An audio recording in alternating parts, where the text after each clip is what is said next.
못하십니까? 못합니다. 못하죠. 여러분들 어느 만큼 표현하면 여러분 마음이 시원하겠습니까?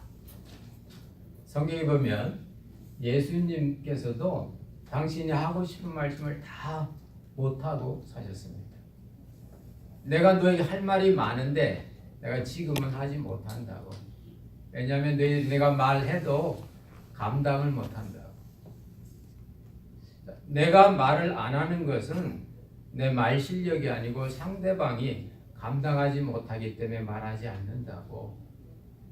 말씀 자체이신 예수님께서 얼마나 할 말이 많으시며 얼마나 말씀을 잘하실 수 있습니까? 또 그분이 인류 구원의 역사를 3년 안에 완성해야 되실 분이니까 얼마나 또한 그분이 진리대로 순서대로 하실 수 있겠습니까? 예수님은 적당한 선에서 말을 그만두셨어요. 내가 다 말은 많지만 다 하지 못하겠다고. 그런데 중요합니다. 진리의 성령이 오시면 그분이 너에게 대해서 다 말하신다고.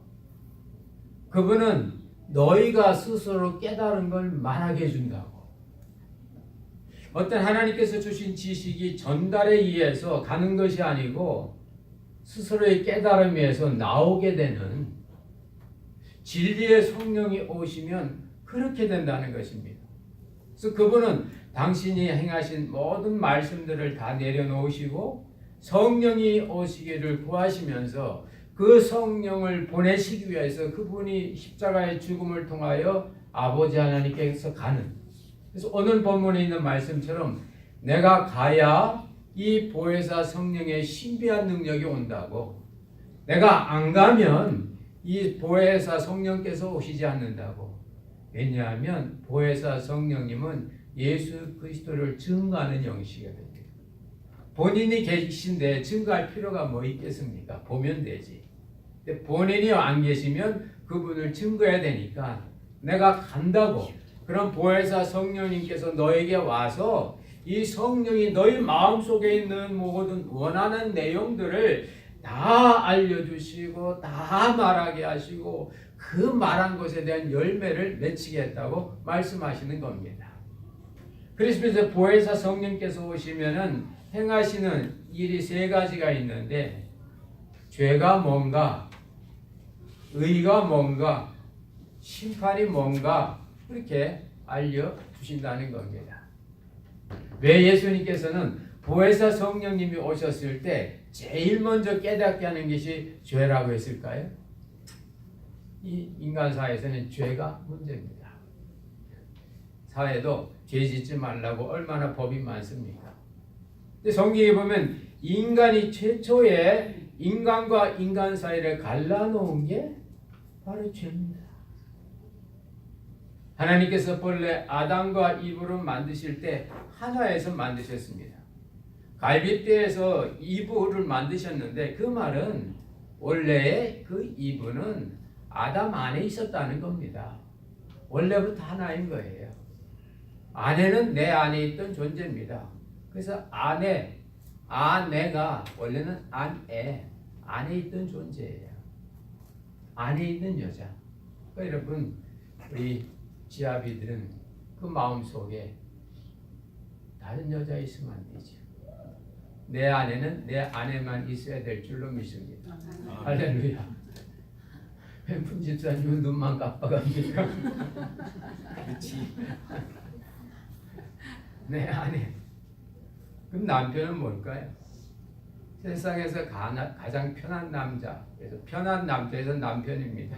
할렐루야. 네. 이 부인들이 자기 남편 두고 다른 남자에게 더 호감이 가고 편하면 이거 문제입니다.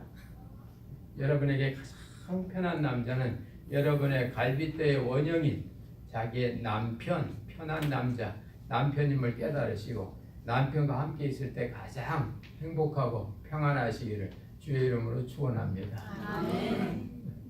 네. 우리 김성도님은 웃기만 하세요. 근데 이 내 안에 있어야 될 그 아내와 나의 가장 편한 그 아담과 이브 사이가 둘로 쪼개졌습니다. 이게 죄예요. 너와 나 사이의 관계를 어지럽히고 불편하게 하고 같이 있으면 싫고 같이 있으면 어색한 그게 죄입니다.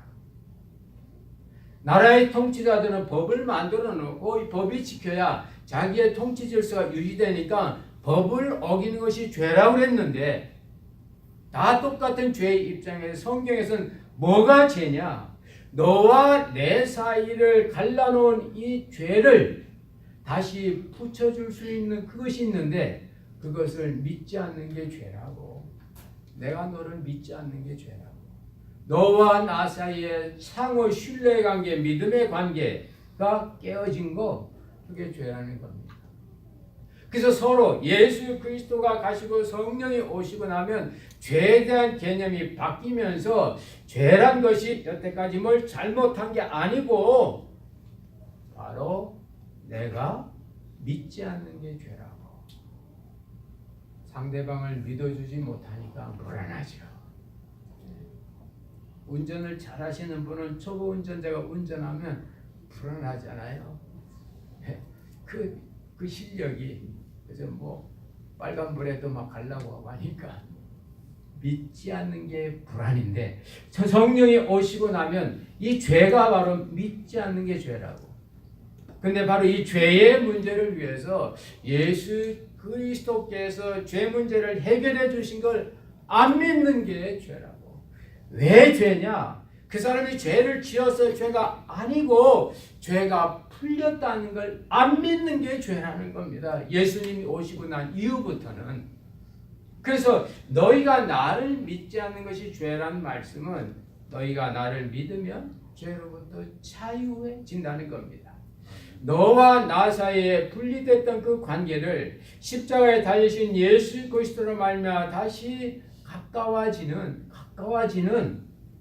죄와 사망으로 말미암아 하나님으로부터 멀어졌던 인간이 여러 가지 오해와 불신으로 말미암아 서로 관계가 뜸했던 너와 나 사이가 왠지 모르게 있었던 거리감이 성령이 오셔서 그 거리감이 없어지고 성령이 오셔서 너와 나가 하나가 되는 내가 너고 너고 내 돼서 네 마음이 내 마음이고 내 마음이 네 마음이 되니까 마음과 마음이 서로 통하니까 그때 전문적인 말로는 시너지 효과라고 하고 우리말로 하면 1 더하기 1이 2가 아니라 1 더하기 2가 3과 4가 되는 겁니다. 할렐루야. 네와 내가 같이 하나가 돼서 통하고 나니까 기쁘고 감사하고 좋은 거예요.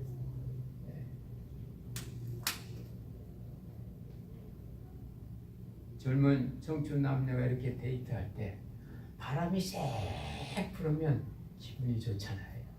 왜냐하면 그만큼 이 옆에 있는 아가씨가 나한테 가까워질 수 있으니까. 할렐루야. 바람이 진짜 경험 없으세요? 아니, 그런 경험도 없이 인생을 어떻게 사셨어요? 바람이 쌕 불으면 추우니까. 부부가 살다가도 바람이 불고 추울 때가 있거든. 그때 죄 문제가 없는 자를 그때 가까워지는. 그래서 죄가 더한 곳에 주의 은혜가 더한 줄로 믿습니다.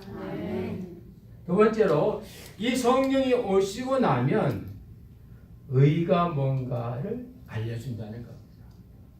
여러분 의가 뭡니까? 의는 어떤 정당한 관계입니다. 정당한 관계. 마치 너와 나가 믿음의 관계가 어떤 수평 관계라면 의의 관계는 하나님과 인간, 아버지와 나, 수직 관계입니다. 수직 관계. 그래서 우리나라 옛날 성현들은 임금과 신하는 의로워야 된다. 그래서 군신유의란 말이 있어요. 그것은 임금과 신하는 달라야 된다. 다시 말씀드리면 인간과 신하의 관계는 의의 관계다. 어떤 의로운 행동을 해서 의가 아니고 임금과 신하, 당시의 임금과 신하는 임금은 나라를 빼앗아서 땅을 신하들에게 이렇게 복록으로 나눠줍니다. 그럼 신하는 그 땅에서 농사를 져가지고 일부를 임금에게 바치는 그런 겁니다. 그런데 오늘 예수님께서는 바로 그 임금과 신하의 의로운 관계가 하나님 아버지와 죄된 우리 인간의 관계라고, 그래서 하나님께서 에덴 동산을 창설하시고 거기에 아담과 이브를 만드시고 주신 것처럼 하나님께서는 우리에게 기업을 주시고 땅을 주시고 비즈니스를 주시고 자녀를 주셔서 네가 맡아 관리하여 나의 영광을 드러내라고, 그걸 깨닫게 되는 것은 성령이 오시고 나면 아버지와 나의 관계가 의의 관계라는 것을 깨닫는 것입니다. 그래서 의에 대하여 하면 내가 아버지께로 가니 너희가 다시는 나를 보지 못한다고. 왜냐하면 내가 아버지의 품 안에 들어가니까. 시편에도 보면 그런 시편 기자의 고백이 나옵니다. 젖된 아이가 어미 품에 있음과 같이 내가 하나님 안에 들어갔을 때 내가 그렇게 좋았다는 겁니다. 여러분, 젖된 아이의 간절한 소망을 아세요? 젖된 아이. 젖된 아이에게서는 그 어미의 그 젖이 자기 생의 전부고 자기의 죽고 사는 게 그 젖에 달려 있습니다. 그 젖된 아이는 엄마 젖을 먹고 싶어서 얼마나 매달리는지 모릅니다. 저도 제 2살 아이 동생이 있는데 그 동생이 벌써 한갑이 됐는데 그 동생께 보니까 어렸을 때 생각이 나는 거예요. 그 동생이 엄마 젖을 얼마나 먹으니까 엄마가 그 젖에 옛날에 먹으면 쓴 걸 발랐던 이런 기억이 납니다. 여러분 그렇게 안 하셨나요? 네. 그 젖된 아이는 엄마 품이 최고 좋은 거예요.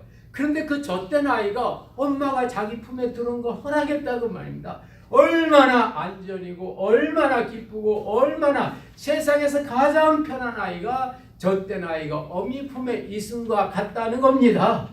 마치 우리가 예수님 안에 있고 예배당 안에 있고 교회 안에 들어오고 주의 집에 들어갈 때는 젖된 아이가 어미 품에 들어감을 허락받은 것처럼 그때 그 평안함과 안전함이 있는 이것이 바로 내가 아버지 안에 들어가서 너희가 나를 보지 못한다고. 아버지 안에 들어가니까 아버지만 보이는 겁니다. 예수님 안에 들어가니까 예수님만 보이는 겁니다. 주님 사랑 안에 들어가니까 그를 통하여 육신의 모습은 보이지 않고 주님의 사랑만 보이는 줄로 믿습니다. 아멘. 언제 이것이 가능한가? 주의 성령이 오시고 나면 그렇다는 겁니다. 이 말씀은 예수님께서 가르치신 것이 아닙니다. 예수님은 그 말씀을 그냥 보여주신 거예요. 풍랑이 일어났을 때 제자들이 무서워했지만은 예수님이 함께 있으심으로 말미암아 그 풍랑이 잔잔하게 만들어 주셔서 너희가 나와 함께 하면 풍랑이 일어도 괜찮다, 죽지 않는다는 걸 보여주신다는 겁니다.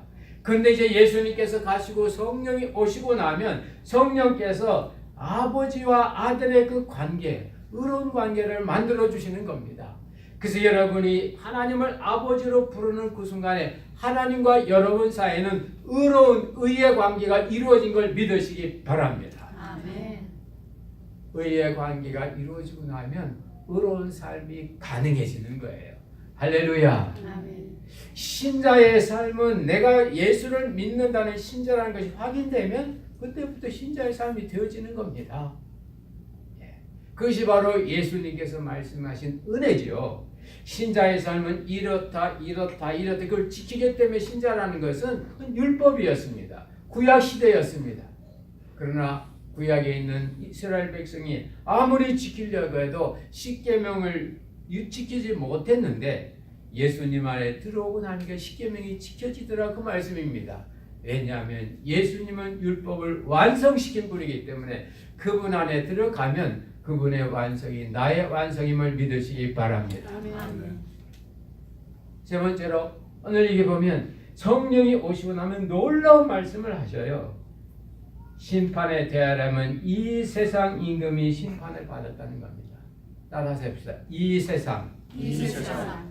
세상이 심판을 받았다는 거예요. 심판이 뭡니까? 끝낸 거예요.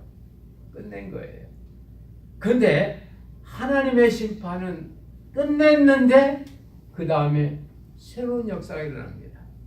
죽음으로 끝난 것 같은데 부활의 역사가 나옵니다. 하늘의 밀알이 땅에 떨어져서 끝났는데 거기서부터 많은 열매가 나옵니다. 할렐루야. 그것이 바로 주님의 심판입니다. 놀라운 것은 이 세상 임금이라는 건 시대 정신이에요. 그 시대의 주관적 가치입니다.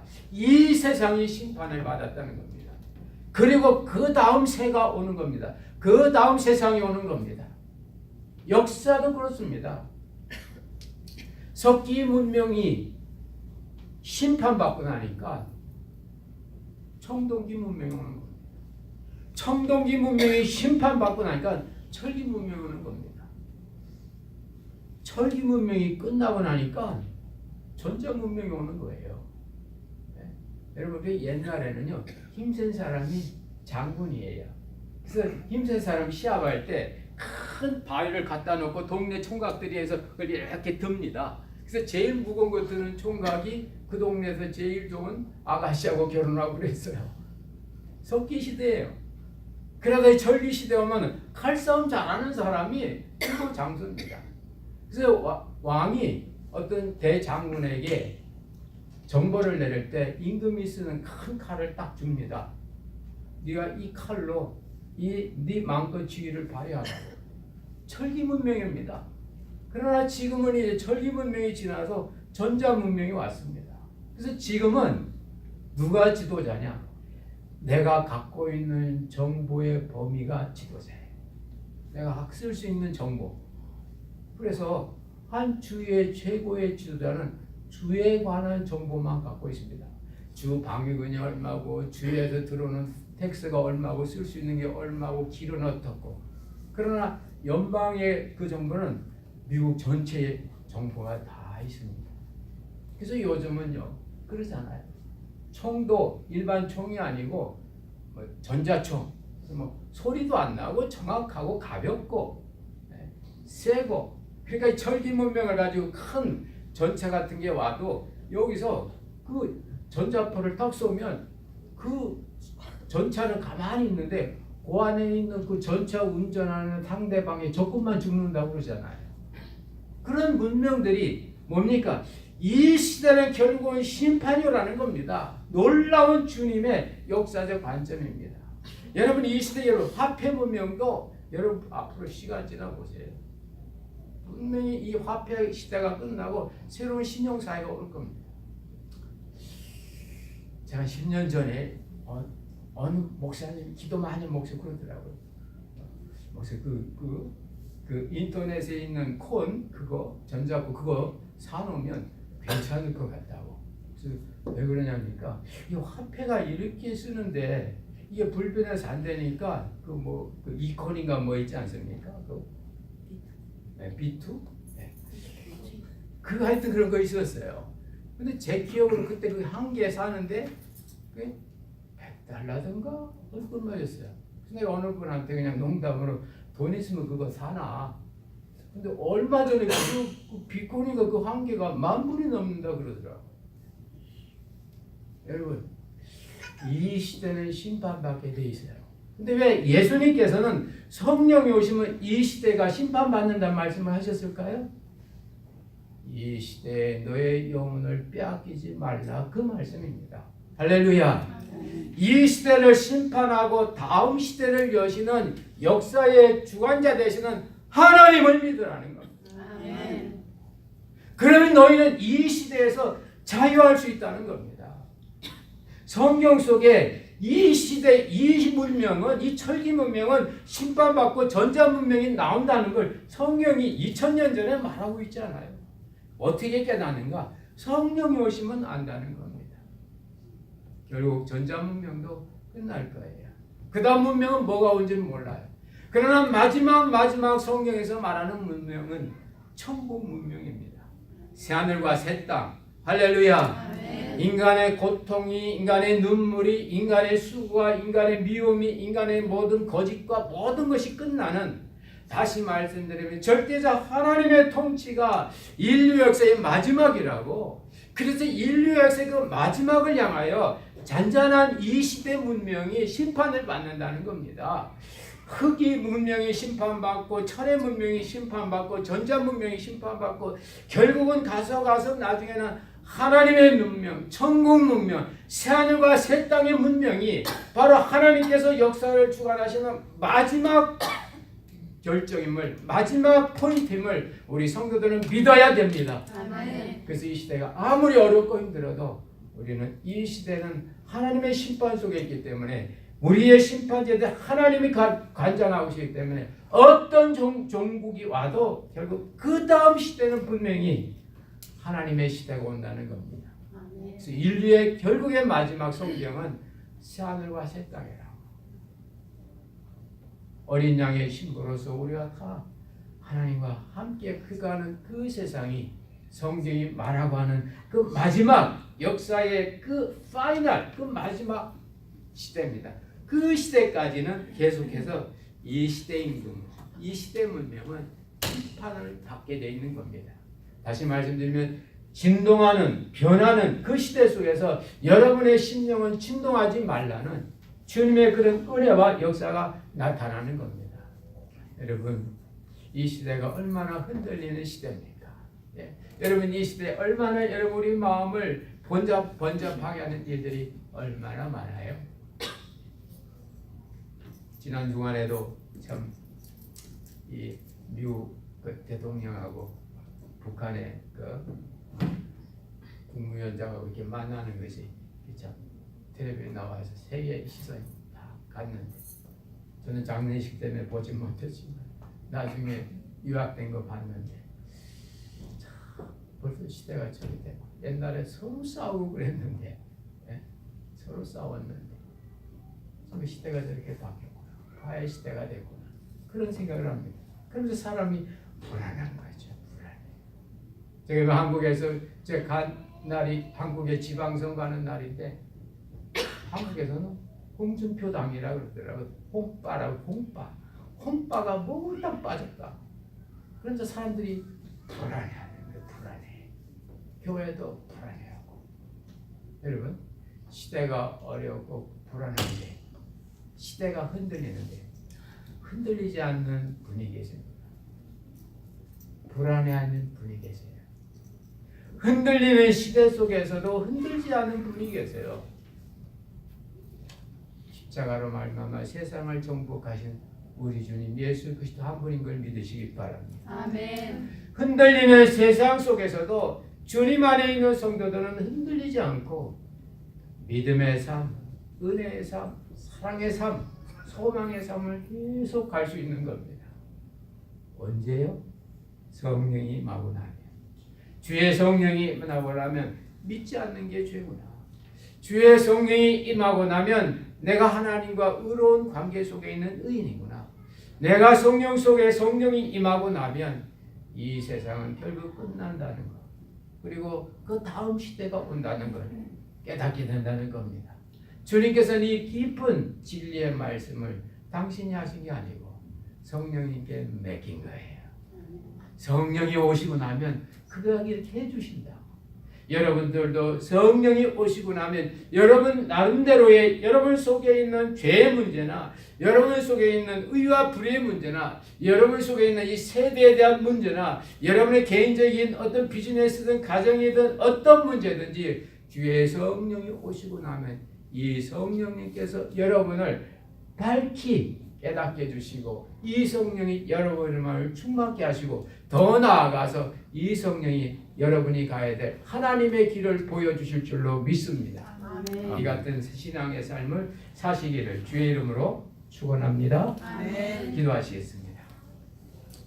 하나님 아버지, 오늘 우리 주님께서 하신 말씀이 많으셨는데도 다 할 수 없다고 할 말 다 하고 사는 게 아니라 그러나 성령이 오시고 나면 네가 말하지 않아라도 다 알고 다 깨닫고 다 평안을 누릴 수가 있다고 말씀 주신 거 감사드립니다.